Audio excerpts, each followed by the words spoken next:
Hey everyone, welcome to Starting Out Solitary. I'm your host for today, Michelle, and this week's topic is spirit guides and totems. Spirit guides, to me, are beings that watch over, protect, guide, and help you along your path and your journey through life. And I believe, in my experience, spirit guides are usually people that have passed on. It could be, a spirit guide can be, any other type of entity, but in my experience, my spirit guide is someone who's passed on. And I believe everybody has a spirit guide of some sort. Some people call them guardian angels. Some people, they just call them their guides. So the way I found my spirit guide is a little weird and kind of interesting. I wasn't looking for it. I mean, some people really put a lot of effort and a lot of time into finding their spirit guides and connecting with them. Mine came to me very suddenly and very unexpectedly. I wasn't very adamant about finding out who or what my spirit guide was at the time. It just kind of happened, and I know that happens for a lot of people, where it just kind of happens, or their guide just comes to them and it's an unexpected thing. And at the time I wasn't on the path I am now, but I was becoming more spiritual, and I knew about spirit guides and what they were, and I just wasn't seeking it out. So this is how I found my spirit guide. It was about 10 years ago. I was driving home from work, and I worked in a big office building that was, right around the corner from like a big mall. And I remember that night after work, I had to run to the mall to get a gift for someone for the next day for some office thing. And it was raining and pouring, it was dark, and, I knew the back roads to go, right over to the mall. So I'm taking these back roads, and it's raining pretty hard. And I drove through an intersection that I thought was okay, but it ended up being about 3 feet deep in water. And in Florida, that can happen very quickly. We get flooded out, in 20 minutes. The streets can be completely flooded. So, of course, my car died completely. Drove right into it, didn't even know, great. My car is completely dead in 3 feet of water. I open my door, water slushes in. Great. What am I going to do? It's dark. I'm by myself. How the hell am I going to get my car out of here? I started looking around. I'm like, there's nobody around. There's a car ahead of me that's in the same situation, but there's nobody like out to help. So I get out the car, put it in neutral, and, go to the back of my car to start trying to push it. Out of nowhere, there's this guy standing there. All of a sudden, he's right there next to me. And I looked, and I'm like, oh, wow, where did he come from? And he goes, do you need some help? I said, yeah, I really need, it'd be nice if you could help me.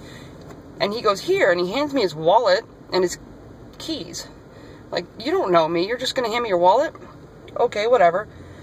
So I take his wallet and my keys, and I put them on the seat of my car so I can help him, and then I turned around and realized, now it's still raining. This guy is dry. There's no water on him. And I'm like, how? I looked at him, I go, how are you still dry? And he goes, never mind that, come on, we need to get this car out of here. I said, okay. So he pushes the car and helps me get it out of the water. And, once he was done, he goes, are you okay? Do you want me to sit with you? And I'm like, thinking in my head, I don't know you. Like, no, I don't want you hanging around with me. I don't really know who you are, even though you just helped me. But I just kept looking at him going, God, he looks familiar. He looks familiar. this is weird. You know, I was getting a little weirded out. I'm like, you know, this guy just looks like I know him. And I said, do I know you from somewhere? I said, you look familiar. He's like, what did he say? He said something really strange that didn't make any sense to me at the time. Like, he goes, something like, you know me now, and that's all that matters, or something along those lines. And, you know, I handed him his wallet and his keys, and I, you know, thanked him. I said, thank you very much. And he's like, you sure you don't want me to stay with you? I said, no, I'm fine. Thank you. And then he just proceeds to walk away, walk down the street. He turned the corner, and I, you know, was trying to follow him. I'm like, you know, watching where he went, you know, and then I got distracted because my cell phone rang, and I looked, and then I said, yeah, this guy that was just helping me, and then he was gone. And this is like a long road. I could see down clearly. He was wearing a purple t-shirt, so I could have seen it, but he was nowhere to be found. No, yes, he could have ducked somewhere and, you know, took a shortcut, but whatever. The weird thing about this was, the guy was dry. It was raining. There was no drops on his shirt. He wasn't wet. His hair was dry. And the fact that I was already looking around for somebody to help me, and then all of a sudden he appeared out of nowhere, weird. So then I started thinking about what he looked like. And I told my mom about this, and she said, you know, what did he look like? And I described him to her, and she just looked at me and she goes, that's your brother. I'm like, what? She's like, your brother. Sounds like that might be your brother. And I thought about it, and now, mind you, my brother died about 2 or 3 hours after he was born. So, I never met him. I've never seen him. You know, he would have been my younger brother, but, you know, and I started thinking about it, and I'm like, you know, no wonder he looked familiar to me. He kind of looked like me. Same color hair, same color eyes, same like, features that I had. And I said, that's strange. And she goes, yeah, he's your guardian angel, that's what she called him. And ever since then, I've considered him to be my, you know, spirit guide. He's my guide. And, you know, obviously that was 10 years ago. And since then, I've meditated on it, and I've connected with him in my dreams.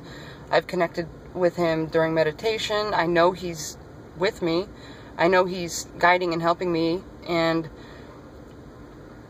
he's been there all along. I just never noticed until that experience, and I don't know if that was to open my eyes to it, or what that was. I'm still trying to figure out what that whole situation was meant for. You know, I just look at it as a way to open my eyes to show me that, look, there is someone here watching over you and helping you. So that's how I look at spirit guides. They're there to, they walk beside you in life, help guide you, protect you, and you never know who or what it's going to be until you make that connection. A lot of people make the connection during, you know, in their dream state.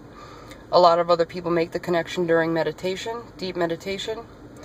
You know, path working. Path working is a great way to find your spirit guide. As far as totems, though, I've never really explored, like, animal totems. I don't have a particular animal that I connect to. I don't have an animal totem. I've never really felt the need to seek one out. I don't have, I mean, I'm drawn to all animals, and I don't really have one in particular, excuse me, that calls to me. So that's something I still have, you know, yet to explore on my path. So that's my experience with spirit guides and how I found mine, and I hope you guys are having a great week. Blessed be.